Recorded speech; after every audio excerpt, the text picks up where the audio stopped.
collaboration with the Cyprus Mail, this is the Cyprus News Digest with Rosie Charalambous.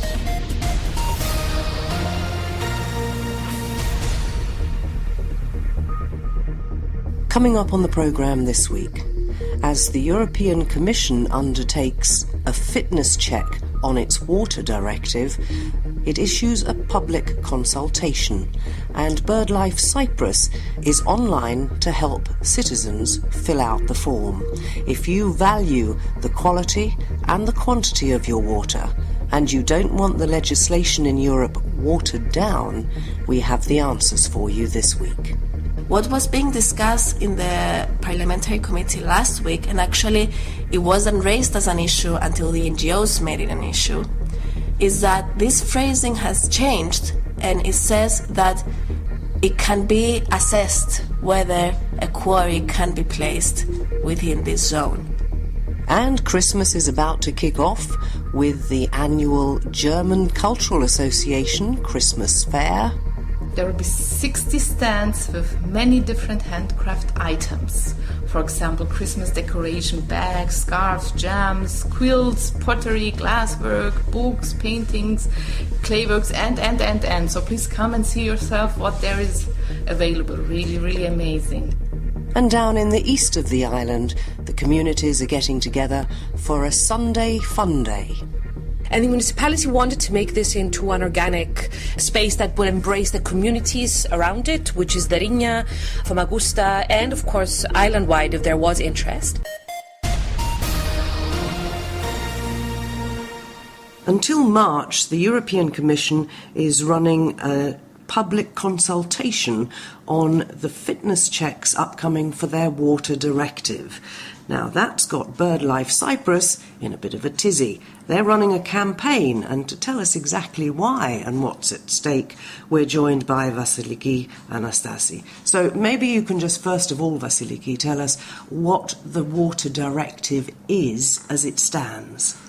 So the EU Water Directive is a rather big piece of legislation, but it concerns nature conservation in that it sets standards and sets the framework of how we're protecting our riverbeds, our wetlands, how we use our water, why, when. So it is a nature issue as much as a water quality issue, because it sets all this framework on how we use our water. Well, because if the water is no good, then nature is going to suffer just like we are, isn't it? Yeah, both in terms of quality and in terms of quantity as well, yes. So what's the fitness check about? So a fitness check is something that the EU Commission does for many of its directives.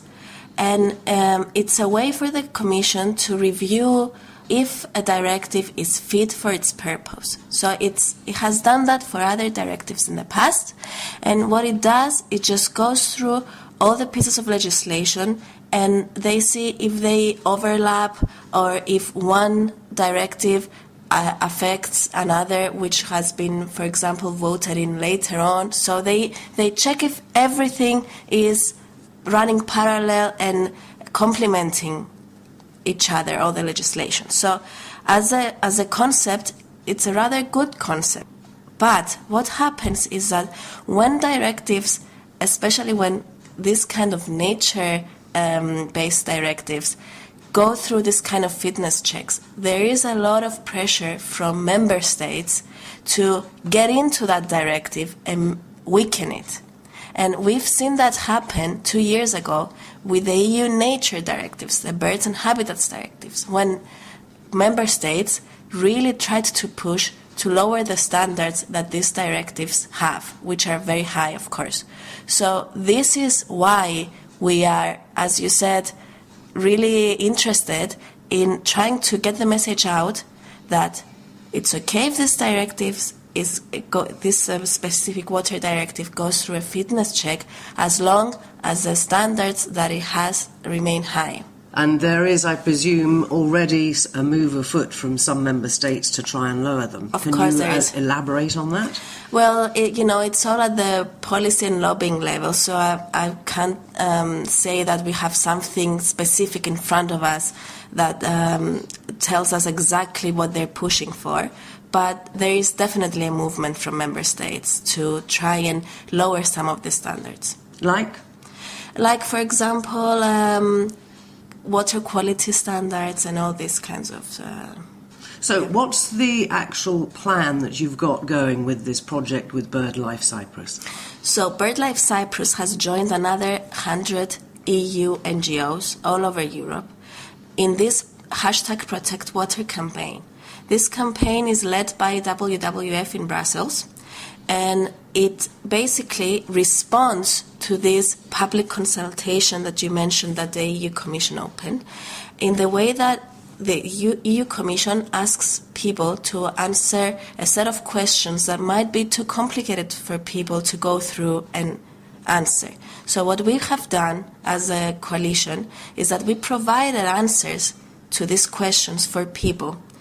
And anyone can go through all the NGOs that have joined the campaign, their websites, and through a very, very easy petition-like form, they can answer to the EU Commission with the answers that we provide, which they can see and read themselves. So on the Cyprus level, BirdLife Cyprus is the only NGO in Cyprus who has joined this campaign, and anyone can go on www.birdlifecyprus.org/water, and both in Greek and in English, and they can read what it's all about, they can read the answers I will provide, and they can join the petition and answer to the Commission with the main message being, keep the water law strong.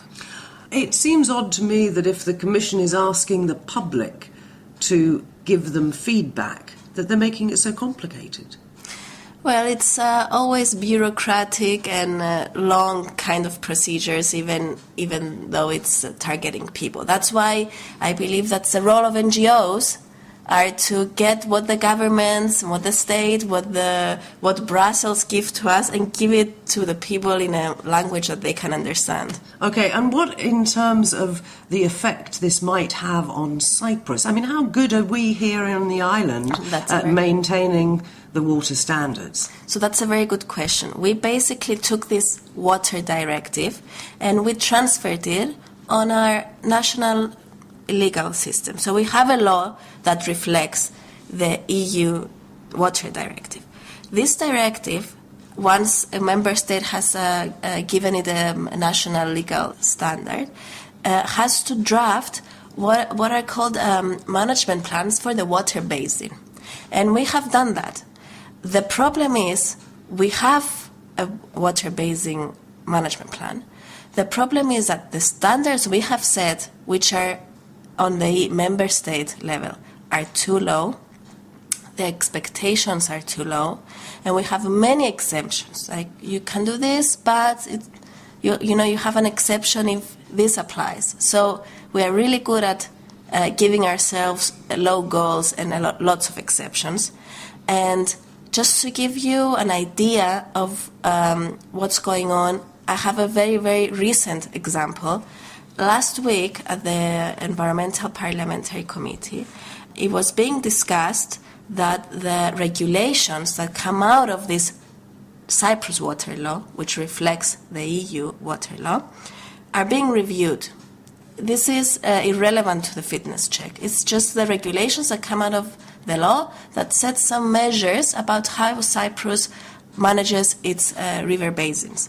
And in the previous regulations that I think they came into force in 2013, for example, it said that quarries are not allowed in the direct zone around a river basin. Which makes sense. Which is, I think, around 100 meters. There's bands, zonations, and in the 100-meter zone, they were not allowed to put quarries. What was being discussed in the Parliamentary Committee last week, and actually it wasn't raised as an issue until the NGOs made it an issue, is that this phrasing has changed, and it says that it can be assessed whether a quarry can be placed within this zone. You know, these wordings, not being allowed or being assessed. It's already laying the groundwork for somebody who obviously wants to have a quarry rather closer than should be to a river. Yeah, and it's another exception. It's another exception is watering down, pun intended, of how you apply your water laws. And what did the parliamentary committee decide? So it didn't come to a conclusion. I think the discussion is going to be continuous, as is the case often with these kinds of discussions in the parliament.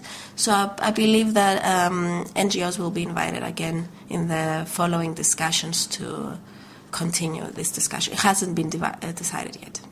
It's all very worrying in terms of the whole fact, particularly in Cyprus, that we're so short of water. Yes. Does this not come up? I mean, if we destroy our riverbeds and our water supply in general, it's not just the birds and nature that's going to suffer, it's everybody. It's everybody, and it's a bit of a short-term idea of how we manage this kind of land, which in the end is going to come back and, bite us because we don't consider Cyprus's rivers as being fierce or being mean, but with climate change, with all these changes that are going on, you never know.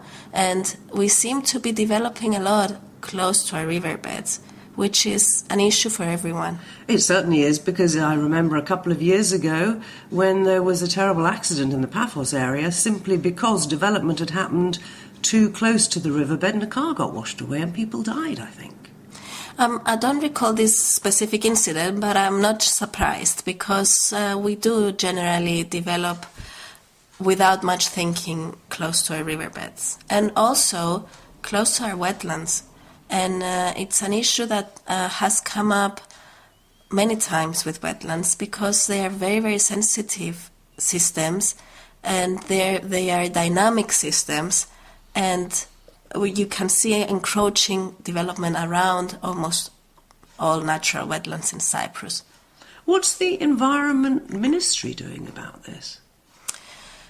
The main wetland areas, for example, like Oroklini area or Larnaca Salt Lake, they have been designated as Natura 2000 sites. So they do have at least some designation, some recognition as protected areas. And it's, I would say, much harder for any development to affect these areas as easily as, for example, our riverbeds.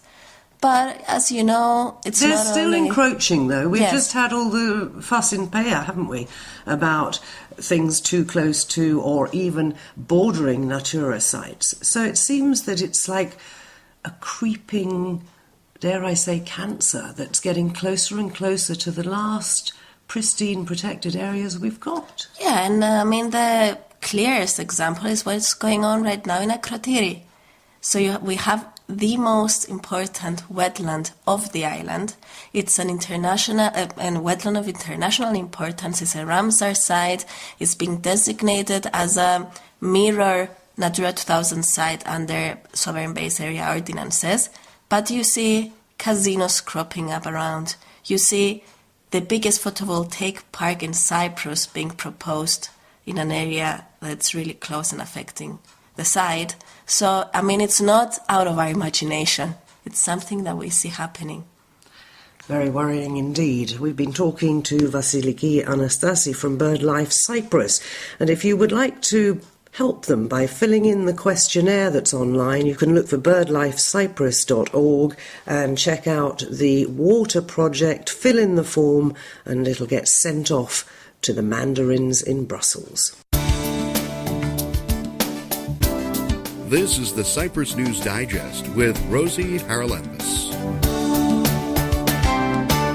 This Sunday, the 2nd of December, The annual German Christmas Fair is taking place, and it's bigger this year. Not only is it at the Goethe Institute, it's also across the road at Chateau Status, both venues, of course, in the buffer zone, just behind the Greek Cypriot police checkpoint near the Lidra Palace Hotel.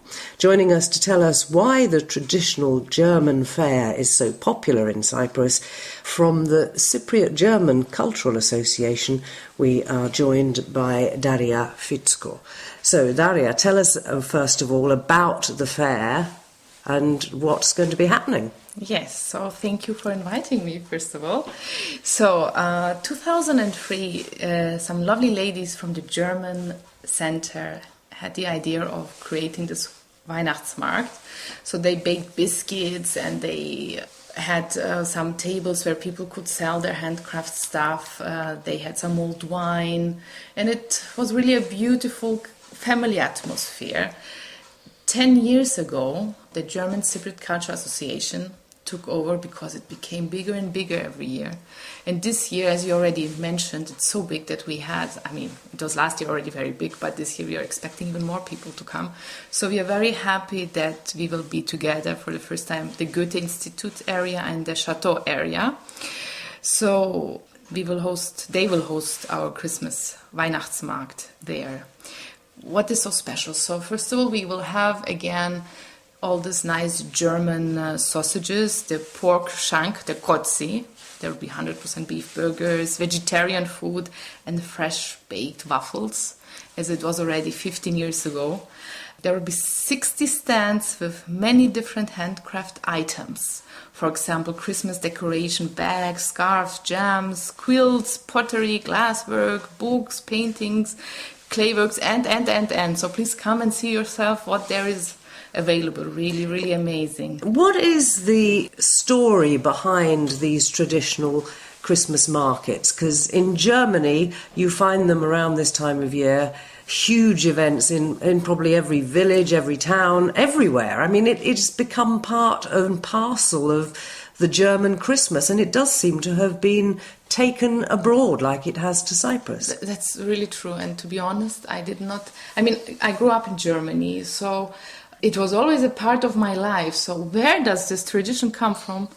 I don't know, but let us look into it. Okay, but you mentioned some of the food, but I know that you're also selling some of the traditional Christmas sweets and things like that. Tell us about that. Yes, so there will be a lot of Christmas pastry and biscuits. What is the Lebkuchen, so gingerbread, and the Christmas Stollen, what is the sweet kind of bread with raisins, almond pastry, the marzipan, and Christmas spices like cinnamon, nutmeg, all these things that come in to that. And we are ordering actually as well from Germany, from Nuremberg, the original packaged one. So people already at that time, 15 years ago, I think they started ordering, because at that time there was not other places available to buy them, and we are continuing this tradition, let me say. Yes. And you mentioned the thousands of people that you're probably expecting. Yes, of course, being in the buffer zone, they can come from both sides as well, so it's a good sort of bi-communal thing. It is. What reaction do you get from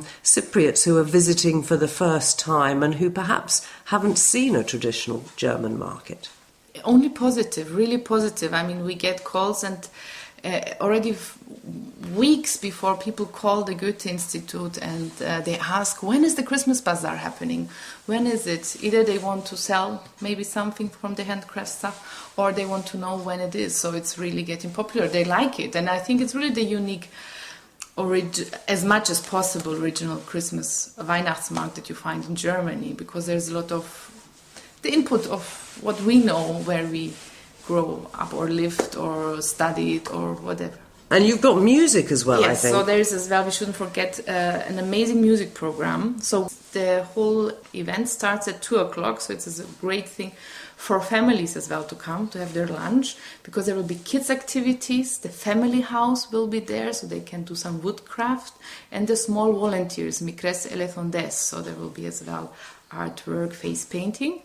And an amazing, the music program starts at 3:30 until 8, so different talented musicians will be there. And of course the Windcraft Band. And we should add that it is a charity event. Now I think entrance is free, so how do you make money for charity?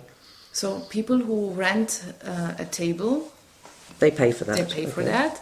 And of course the people who come and sell their food products, like the sausages, the burgers. We will have, of course, mulled wine, and all these people, they pay us as well. A percentage. A rent. And this money goes then to charity. The last years we gave it to the Polydynamo Nicosia, or the previous years, Aios Domedios. So it goes for needy people, people who perhaps around Christmas are really welcoming of a little bit of help. Yes, it goes. Yes, I forgot, this is very important, that it already started 2003 as a charity idea from these ladies at the Goethe-Zentrum, and today, 15 years later, we are still keeping this tradition. Well, you can join them on Sunday, that's December the 2nd, and it starts at 2 in the afternoon. It goes right the way through till 8 p.m. at Chateau Status and at the Goethe Institute in the Nicosia buffer zone. Keep up to date with events in Cyprus and around the world with the Cyprus News Digest.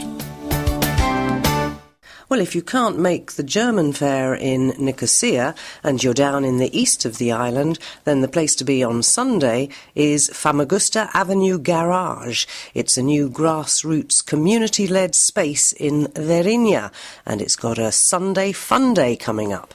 To tell us all about it, Elava Evangelou. So, first of all, what about this grassroots community-led space? How did it come into being, and is it organised by an association? So the garage was basically an initiative of the municipality of Verinia, and the family that owned it, which was the Theoris family, decided basically to donate it to the municipality for 5 years, and the municipality wanted to make this into an organic space that would embrace the communities around it, which is Verinia, Famagusta, and of course island-wide if there was interest. So we started working with them as Rooftop Theatre, and we started to, in May and June, make large community meetings of people. These were artists, they were activists, they were academics from all around the island, but mainly from Verinia and Famagusta, that wanted to talk about how is it that we can make this space into a space that would have our ownership, that would have our stamp, that it wouldn't be a prescribed and a programmatic type of community space, but it would be a go-to place for people that they have an inspiration, they have like a moment where they would like to do something, continue their year-long work, or they would like to do something new. It would have that welcoming atmosphere. So the steering committee, which comprises of about 15 people from the area and all around the island, is now trying to make this process continue in the best way possible. And this event is basically part of that. How much has the opening of the Verinia crossing meant that there is more contact now between the people, both sides of the divide in that area? Because previously, I imagine, from what you've said, people have been getting together, but they had to go a long way round. Yeah. You needed about maybe half an hour, 40 minutes to go around from Stroviglia. But the opening of the checkpoint, which was a wonderful, very pleasant surprise, basically meant that this communication is now becoming very, very easy. So this intention that was there by the people of Famagusta, mainly our collaborators from the Passage community space and from the Famagusta Artists Association, and also freelance, mostly activists. This means that basically our communication is now so much easier. So that in the intention and the relationships that were there before 1974 in the older generation, but also in the younger generation, that have been exposed to each other during the years, but now this can be a systematic communication. So we had an event the other day, an astronomy event, about the colliding of black holes, and there were more people from Famagusta than there were from Verinia, because it's so easy. So the idea is that there will also be a lot of mirroring of events between the spaces in the Famagusta and Verinia. And also if people just want to come, it's there, and it's theirs absolutely with no rent, but So when you say if people want to come, I mean, what's inside this thing? Is it open every day? It's not open every day yet. So right now we're also working with a team of architects. There's about 7 people working in a group to think through the process into how the space will be formulated. So there are structural changes that need to be done to the space. Right now it's empty. There's chairs and tables and some, amenities, however, and a toilet. But in the process, what we would like to do is make this as versatile as possible. So it could hold everything from workshops to performances to exhibitions to even artist residencies. So the idea would be to make it, I guess, to make it offer itself to as many things as possible, as many expressions of collaboration as possible. And was it a garage? Yeah, it was a garage. It was owned by the same man for like 45 years, the same family for about that time. And his children were the ones that donated it. So UNFICYP was kind enough to offer an amount of money in May to clean it up, to make it from black and greasy to white. So now it's white. Also on the one wall of the garage, there is a mural that was painted through the Renewal Project. So it does have a touch of something artistic. The beginning of the conversation was about 2 years ago through the Renewal Project. And this is basically the continuation of it. So if people want to have a look at the space with a view possibly to either putting on a performance, you're in theatre yourself, or maybe an exhibition or something, what do they do? Well, we have a Facebook page, and they can also approach us in terms of this event because we post news about the event. But through Facebook, I think it's the best way. The other way is to contact us through our email at Rooftop. So it's info@rooftoptheatregroup.com. We'd be happy to meet up with you and talk about possibilities for collaboration. Also, we do have an aim in the long run to run this as a community-based, kind of regional product-based type of cafe. So we're also open to collaborations for that. So are you looking for somebody to run a cafe there? Then it would be open every day, I imagine. It would be. Well, that's the purpose. Also, we would love it if local groups would be involved and individuals. So there are already people that are part of this. So, for example, the Riga Municipality Amateur Painters Association will be exhibiting this Sunday and donating part of their proceedings. But we are looking for as many people as possible to come and partake in this. So please do contact us. We'd love to talk to you. Well, the picture published by the Cyprus Mail shows a huge area outside the garage. So how many people can it accommodate when you have an event? Well, this was from the soft opening we did at the beginning of July, basically to celebrate us coming together. And it was taken by a lovely man living in Derinja called Alan Norman. And if he's listening, please do come again on Sunday. We'd love to see you. But inside the space fits maybe 60 to 80 people. But there is indeed a rather large outside space in front and to the side, which we're also aiming to make into a community garden with local produce and these types of things. Hopefully in time, it's quite spacious outside. Not so much inside. So the details on Sunday, it starts at 3, I think? Yes, it starts at 3. And the idea is that from 3 to 5, we will have a series of workshops of crafts and cooking methods. Someone will be making a trajana making workshop. There will also be silk cocoon making workshop and a couple of other things on the inside space. And then there will be a DJ and music all through the day. We have 2 Greek Cypriot musicians and a Turkish Cypriot band playing from about 5 to 7:30. And outside there will be food for sale. All the proceedings will be going to the garage. Of course, the prices are very low. We have the kind sponsorship of Geo, so we'll have beer and mulled wine. So it will be a touch of Germany in Derinja, I guess.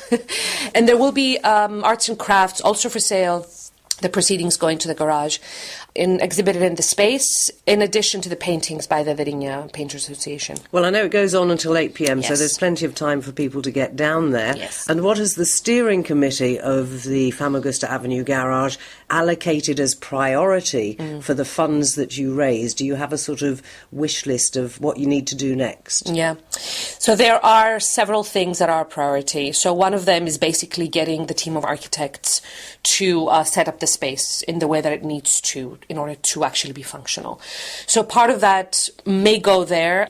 Another very important thing is to start to support workshops. So for example, we have an upcycling workshop in mind. There's a lot of furniture in the area that is being sometimes even tossed around, and it's just environmentally terrible. And also it's the idea with upcycling is to change the mentality, so we'd love to have a workshop, so some funds may go there. There are also workshops with young artists of the area that we are thinking of supporting, mirroring events that happen in spaces in Famagusta and for example at the Home of Cooperation there. It could also be for hosting of students if someone comes to have a workshop there, because there's also academics on board. So the funds, there is a rather large spectrum of activities that we have down, that people have offered as their contribution right now. So hopefully we'll have a much more concrete plan soon, but believe me, there's no lack of things for this money to support. And if you do want to donate, please also contact us. info@rooftoptheatregroup.com or the Facebook page of the Famagusta Avenue Garage. You can find us there. With all the details as well of Sunday's event. It's a fun day from 3 till 8 p.m.